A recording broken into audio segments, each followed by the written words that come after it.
Oke, bismillah. Assalamualaikum warahmatullahi wabarakatuh. Kembali lagi di RYD31 Media. Oke bro, jadi pada video kali ini saya pengen ngebahas tentang hal-hal sebenarnya tuh yang nggak bisa banget dilakukan oleh pembalap, mau itu MotoGP, Moto2, dan juga Moto3 kepada media. Yang itu juga bisa mengakibatkan dirinya tuh kehilangan pekerjaan lah kalau kita katakan ya. Mungkin timnya sendiri bakal jadi mikir-mikir buat memperpanjang kontraknya, ataupun corporate yang lebih parah ya. Corporate yaitu mungkin pabrikan yang nggak mau lagi mempekerjakan dia atau menggunakan jasa dia sebagai pembalap untuk bisa menggeber motornya di lintasan. Nah, ini sebenarnya yang agak sedikit menarik ya, ketika kita melihat pembalap itu berharap pembalap itu bisa gas-gas pol, ataupun jika memang motornya tidak cukup bagus, pembalapnya ngomong dong kepada tim, kepada pabrikan, corporate, dan segala macam untuk bisa memberikan update terbaik dan juga mengkritik secara keras, meminta secara keras, meminta apa yang dia inginkan,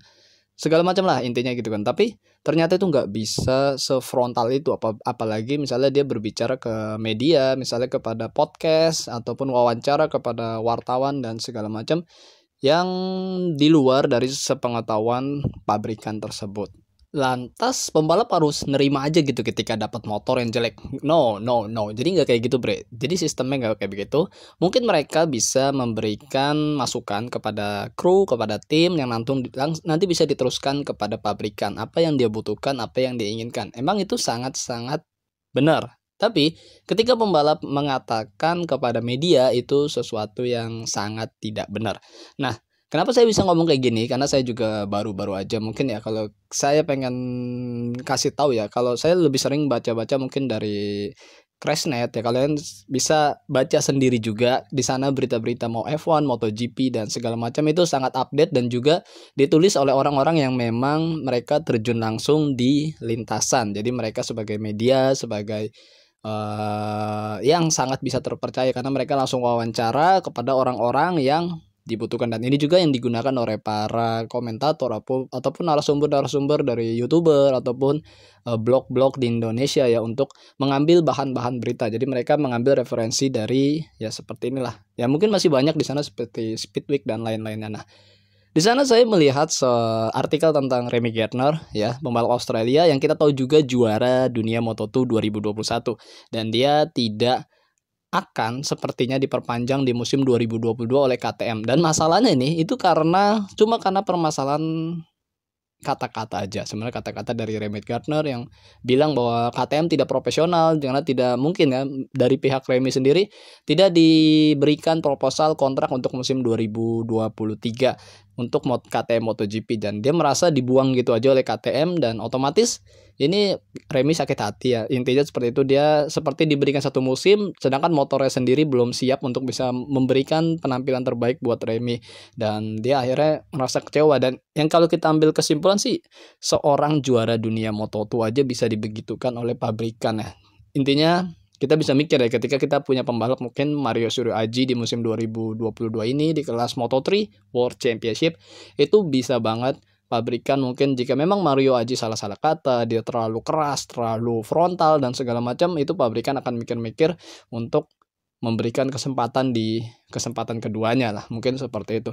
Nah, ini juga yang pernah saya ngobrol dengan salah satu orang yang memang di bidang balap dan memang banyak melahirkan pembalap-pembalap Indonesia untuk internasional, dan orang ini ya mengatakan bahwa nggak bisa mas untuk pembalap itu sangat keras, jadi dilihat juga attitude-nya. Jadi ini yang menarik, dilihat attitude-nya, bagaimana pembalap itu attitude-nya bagus apa enggak, kepada kru, kepada tim, kepada corporate, pabrikan, itu nggak bisa sangat-sangat keras, sangat-sangat frontal untuk seakan-akan beri dong gue nih yang terbaik, nanti gue bisa kasih hasil yang bagus gitu.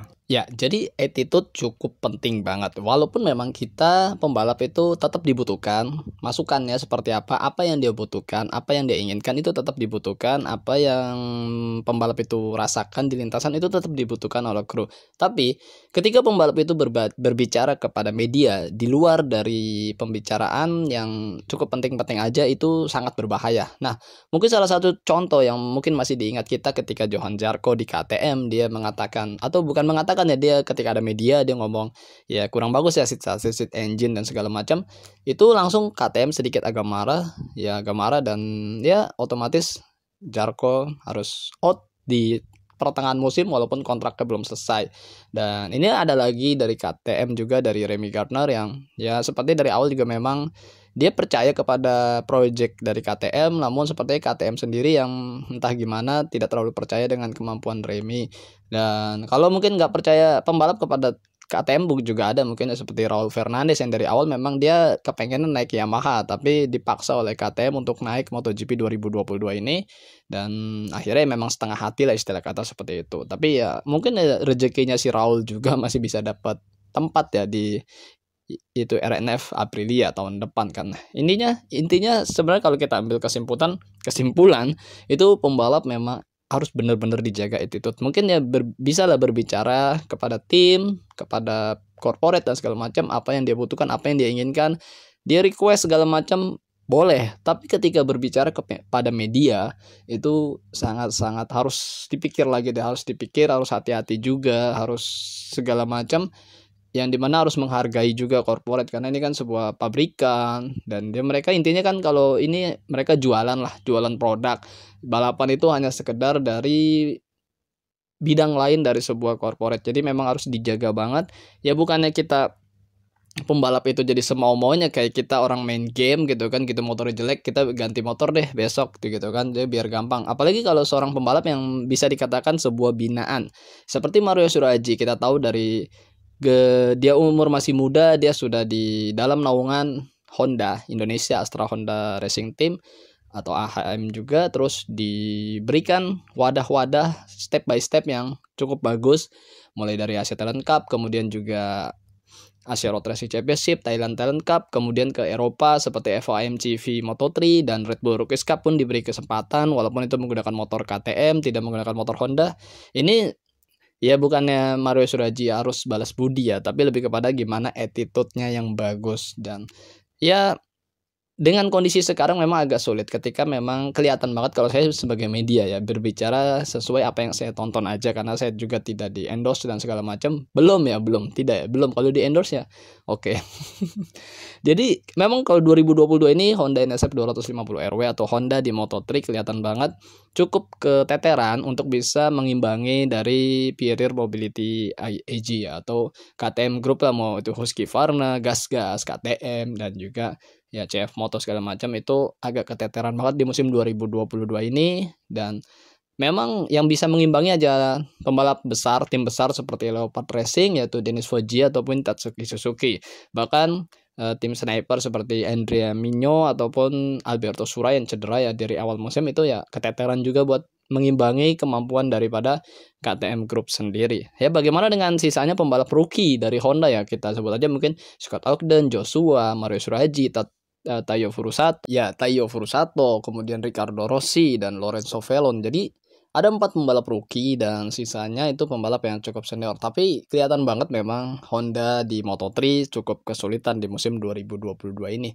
Dan apa yang harus dibutuhkan pembalap Honda sebenarnya pasti sudah disampaikan kepada Hondanya sendiri, dan Hondanya sendiri yang tinggal kita lihat apa dari tanggapan mereka terhadap keluhan-keluhan dari pembalap itu. Dan mudah-mudahan aja kalau saya pribadi ya, Mario Surajii masih diberikan kesempatan di musim 2023 di kelas Moto3 ataupun di kelas manapun, dan dia bisa membuktikan dan Hondanya sendiri memberikan update untuk motornya dan ya agar lebih maksimal lagi seperti kita nonton ketika di FOM GP Moto3 2021 Mario Surajii, yang dimana saat itu Honda memang ya sampai saat ini 2022 Honda itu nggak terlalu keteteran dibanding KTM juga di ajang FIM Junior GP ya. Jadi agak imbang lah sebenarnya Honda dibanding dengan motor-motor KTM sendiri. Jadi kalau tahun ini agak jomplang banget ya sebenarnya.